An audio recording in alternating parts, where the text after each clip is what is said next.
inside. Busch makes the block out of turn 4. Burton squeezes high. They are door to door.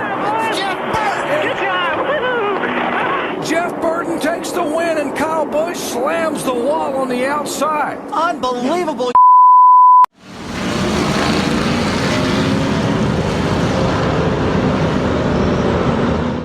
Hey everyone, I'm Ben Schneider. And today, in part 4 of this First Race I Watched series, I want to revisit the first Busch Series race I watched, the 2007 Samstown 300 at Las Vegas Motor Speedway. ESPN really went all in on their NASCAR coverage in 2007. They actually got legendary sportscaster Brent Musburger to be their studio host for NASCAR's second-tier series. Can you imagine NBC using Bob Costas or Mike Tirico as a studio host for an average Xfinity Series race today? It was a big enough deal that NBC got Tirico to do the Indy 500. Just in case you're a new NASCAR fan, the Busch Series is what we call the Xfinity Series today. You may think the only difference is just the sponsor, but in 2007, bushwhacking, that is Nextel Cup drivers racing in the Busch Series as well as the Cup Series, had gotten out of control. You may roll your eyes today when you see Kyle Busch show up on the entry list for an Xfinity race, but back in the day, he was far from the only driver who did this. There are 26 bushwhackers in the field. Yep, that's right. 26 Cup regulars in this field of 43. Whenever you're tempted to complain about Kyle Busch dominating 5 Xfinity races a year, just think back to how it was 14 years ago and be thankful. Now I know some people are actually for Cup drivers racing in the Xfinity and Truck Series, and as much as I personally disagree, I do understand the argument. But I hope we can all agree that 26 is out of control. 26, I mean, I have to repeat that because it's 60% of the field. I almost can't wrap my head around it. I mentioned that the Truck and Cup races at Talladega from my previous videos were the first races on a new Talladega surface. And this Busch race at Las Vegas is also the first race on a new surface. Vegas had just gone through a massive renovation that involved reconfiguring the track to allow for higher banks and returns, which in turn leads to an increase in speed. There's also a new tire to go with the new asphalt, as well as a smaller 13-gallon fuel cell. So it's a complete unknown for these teams as they prepare for today's race. The Busch brothers, Kurt and Kyle, are both in this race today. They're both Las Vegas natives, but neither driver has won on this track yet. Carl Edwards is the new points leader. He finished second in the Busch Series Championship in 2006 to Kevin Harvick. But Harvick's not running the full season this year, leaving the door open for Edwards to make a serious run at the title. And perhaps due to unknown conditions and variables, a lot of cars have hit the wall in practice, leading many to believe that this could be a caution-filled race.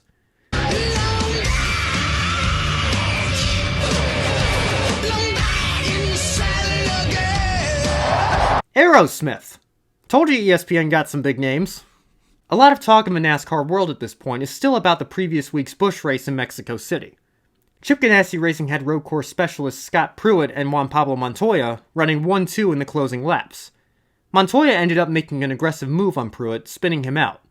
He'd go on to win the race while Pruitt would recover to finish 5th, although he was still understandably unhappy with his teammate. So disappointing. We talk about it, talk about it, talk about it, talk about it in meetings. He's faster than me, we'll work it out, he can go, but not take each other out. That's just bad driving.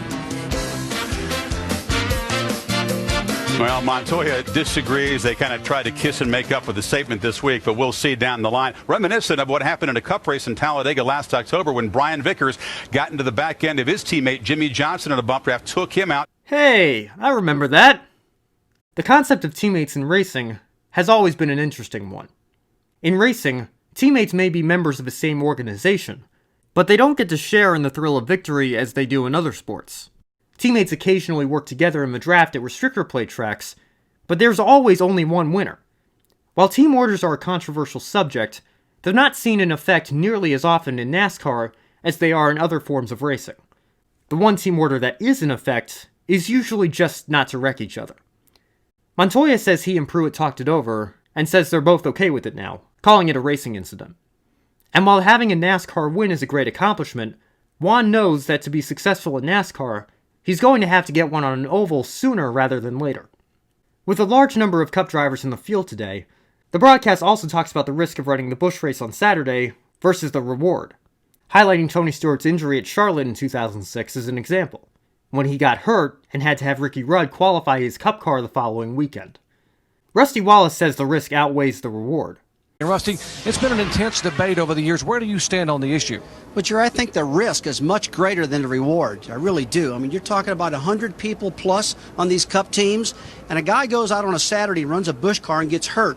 I'll tell you what, that is a really tough thing to swallow, because you went out there, you put all this time and money in your Cup team, and you lose your driver on a Saturday race. That's something I don't suggest doing, and that's one of the reasons when I drove, I didn't run the Busch Series because of that. Now look, if I'm a Busch owner, I don't want my Busch driver driving the Cup. I don't want to sacrifice my main goal, and that's my team. But Andy Petree also brings up the fact that teams that have cars in both series need their star Cup drivers to run the occasional Busch race for sponsorship and team purposes. Andy, as a crew chief and car owner, you've lived with these risks many times before. What is your opinion on this debate? Well, Jerry, as Dale Earnhardt Sr.'s crew chief back in the days we were running for the championship, I was against Dale running the Busch car. I didn't want him running the Busch car. I was selfish. And as a car owner, as I transitioned into ownership, it got to where I understood more about the challenges for the owners. These guys, a lot of the owners have cars. They got cars in Busch and Cup, and these guys need these stars in these Busch cars to make it work. When Stewart is asked the question, he takes an opportunity to criticize the new Las Vegas Motor Speedway. Let's go down to Alan Bestwick.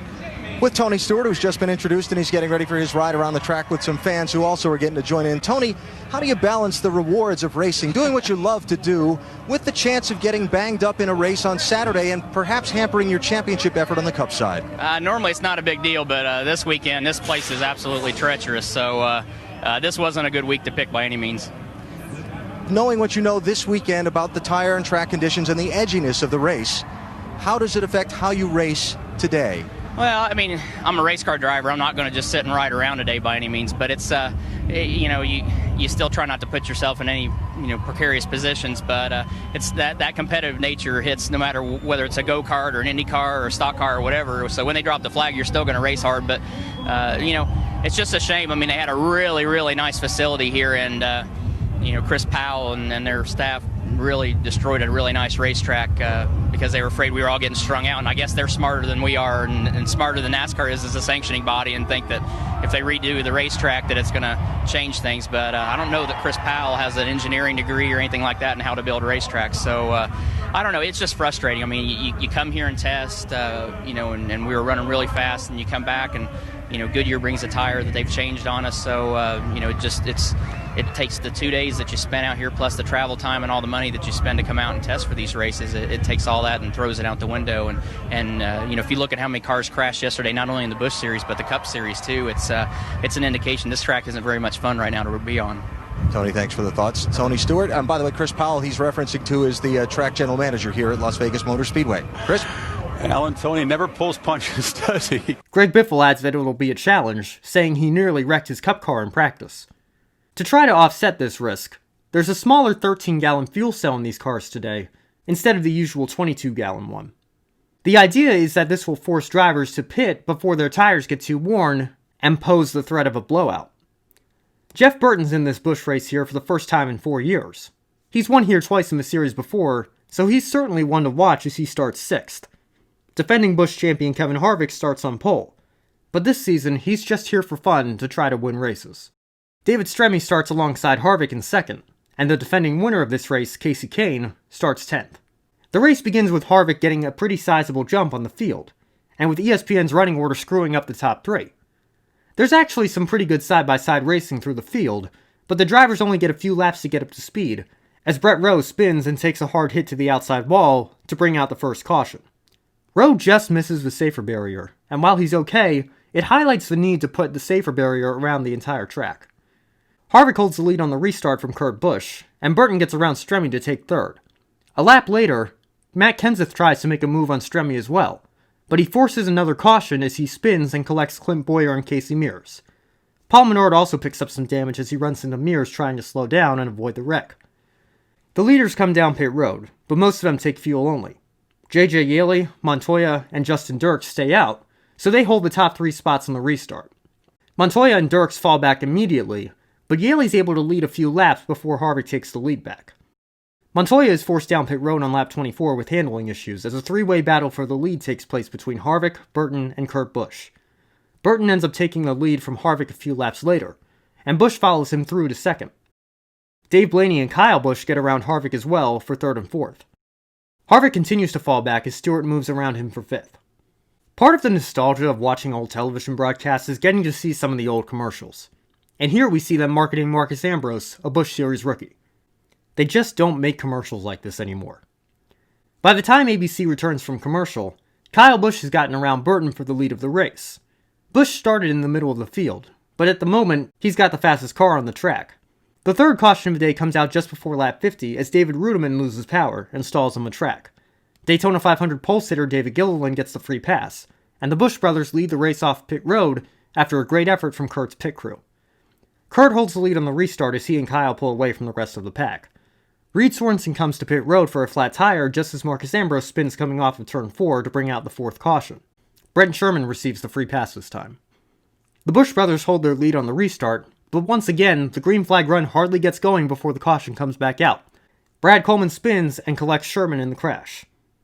Under yellow, Kyle Busch inherits the lead as he stayed out of the pits, and Kevin Harvick gets penalized for an uncontrolled tire. And the Blue Man Group appears out of nowhere. Busch pulls away from Dave Blaney on the restart, and perhaps Tony Stewart spoke too soon when he criticized the track, as he passes Dave Blaney for second, and eventually Busch for the lead. Hey, not too bad for a driver that hates the racetrack. He looks like he's looking pretty good to me out there right now. I'll promise you, he'll change his mind. If this cat wins this race, he won't be complaining. Hey, I can't wait to see Chris Powell hand him the trophy in victory lane and see what kind of hug they have for each other. You don't think he'll give it back to him, will he? I don't know if he'll hand him one. We'll have to see. And with more on the general manager of the Speedway, let's check in with Alan. Hey, Doc, after Tony Stewart's strong comments on our pre-race show and specifically mentioning Chris by name, I wanted to offer Chris the opportunity to come on the broadcast and discuss why they redesigned the racetrack and what the thinking was behind the changes. Chris's response to that offer was, I'll let the racing speak for itself. Bold move, Chris. To be fair, though, while it has been a wreckfest so far, we're about to see the longest green flag run of the race. Meanwhile, Stewart's car begins overheating as his water temperatures rise to 270. Busch takes the lead back as the ABC booth suggests Stewart should pit. The water and oil temperatures continue to rise as steam begins coming out of the car. But instead, Stewart slows his pace a bit and stays out, hoping to catch a caution. By the time ABC comes back from break, Stewart comes down pit road to change tires and take all the tape off the front grille, but his crew doesn't even open the hood to better diagnose the problem, hoping removing the tape will be enough to cool the engine down. Burton makes his stop as well as a cycle of green flag pit stops begins. Stephen Wallace gets a pass-through penalty for missing the commitment cone on his way in. All right, we are being told there may be a violation on the 66. There's the commitment cone. Just a pass-through. Yeah, you're supposed to make your pit stop in between the two cones. That's a commitment cone.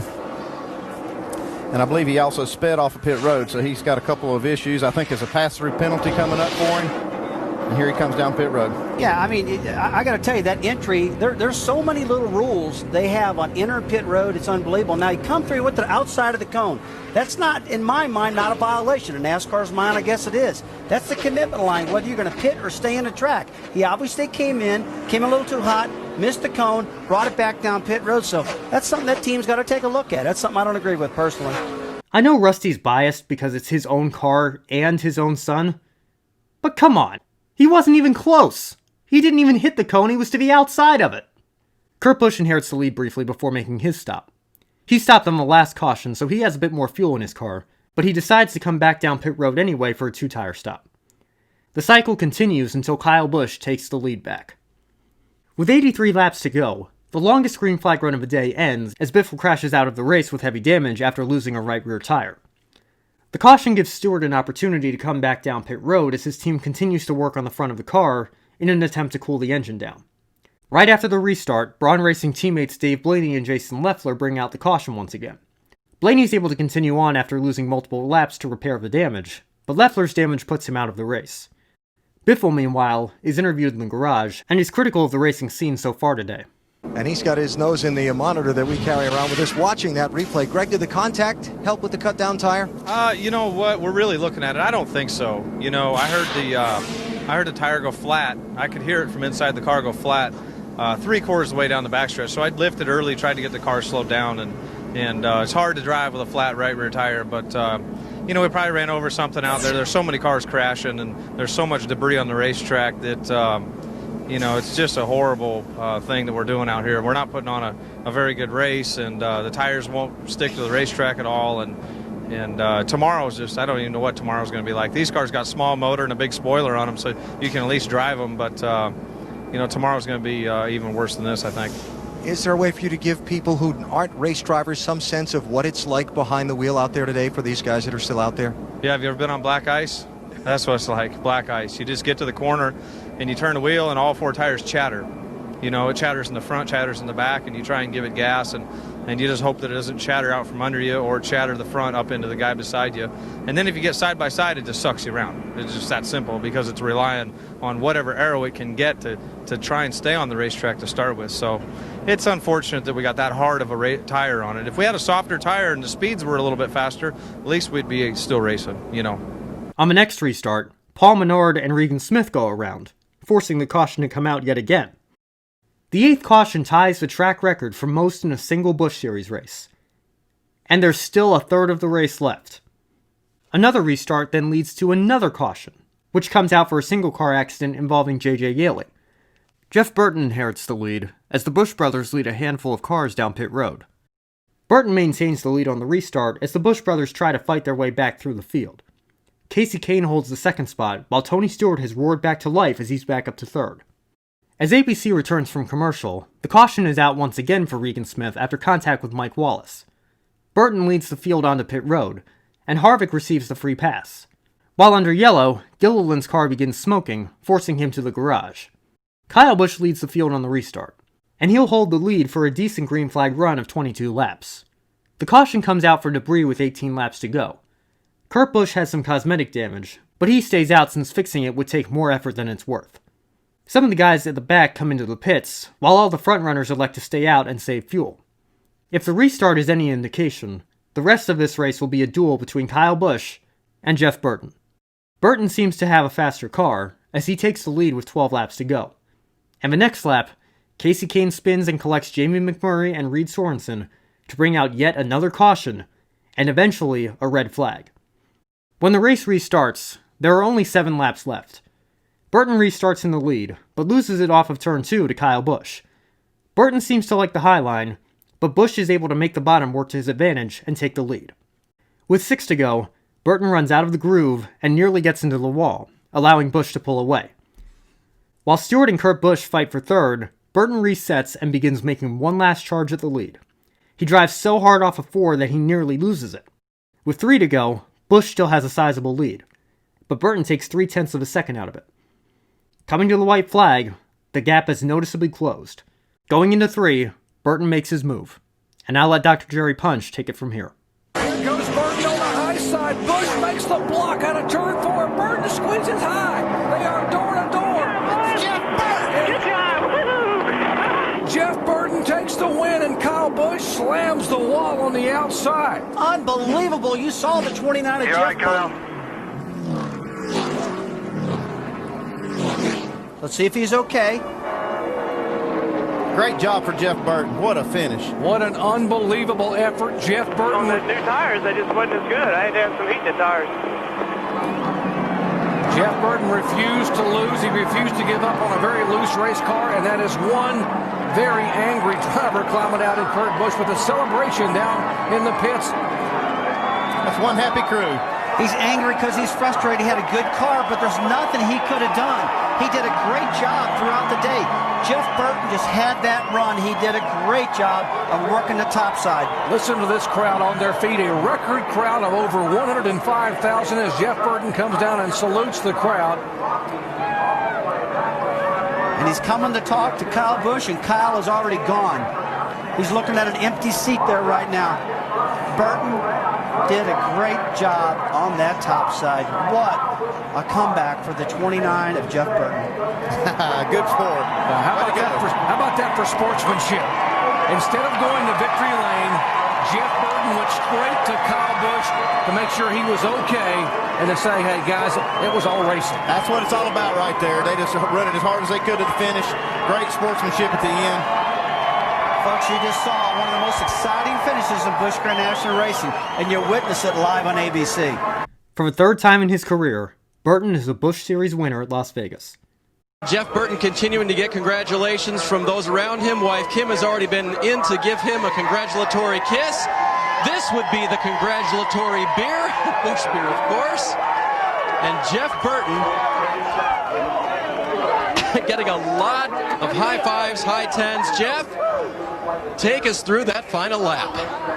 Well, he passed me. I ran wide open all the way through 1 and 2, and he just turned left and went by me. And I'm like, God, now what are we going to do? And we were better on old tires, and we just kept coming and kept coming and kept coming. And I saw he was having trouble in 3 and 4, and I knew there was only one choice, and that was go higher than him. But I knew he was going to be high, so I figured, what the hell? We'd stick it in there and see what happened. And he did exactly what he should have done. Haiti got his car tore up. He's a great race car driver, and that was a lot of fun. Jeff Burton victorious. Disappointment in California. Happiness here today. For Kyle Busch, coming home second at his home track brings understandable frustration, but he doesn't hold a grudge against Burton.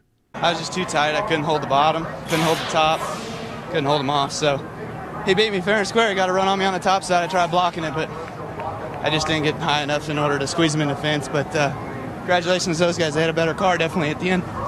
Because the race is on network television and ran over time, ABC signs off the air to cut to the news. And while I understand that from a TV perspective, that's really a shame. I would have loved to have heard from Tony Stewart. His car really should have stopped running at some point, and he still brought it home third. I'd also want to know if running the race has changed his mind about the track at all. There's one final thing I want to mention here. It's always stuck with me that Kurt Busch pulled over alongside his brother after the race to make sure he was okay. It's a nice gesture that seemed to go unnoticed by the broadcast. And Kyle and Burton each took it well too. Burton also went over to see Kyle before he pulled into victory lane. Well, that was fun. Now I've been exposed to all 3 of NASCAR's national divisions. Over the next 2 months, 7-year-old me would try to catch as much NASCAR racing as possible. But the Sunday before Memorial Day, my dad puts ABC back on to show me a different kind of racing. This series is having their biggest and most prestigious race today, and I was about to be introduced to the world of open-wheel racing. The road to Indy has taken a different path for each of these 33 drivers. Elio Castroneves, Tony Kanaan were childhood friends. Their road today is a classic rivalry. Who wins? We'll find out. This is not just another race. This is Indianapolis, and the 91st running of the Indianapolis 500 is green. Up next, the greatest spectacle in racing. Let's revisit the 2007 Indianapolis 500.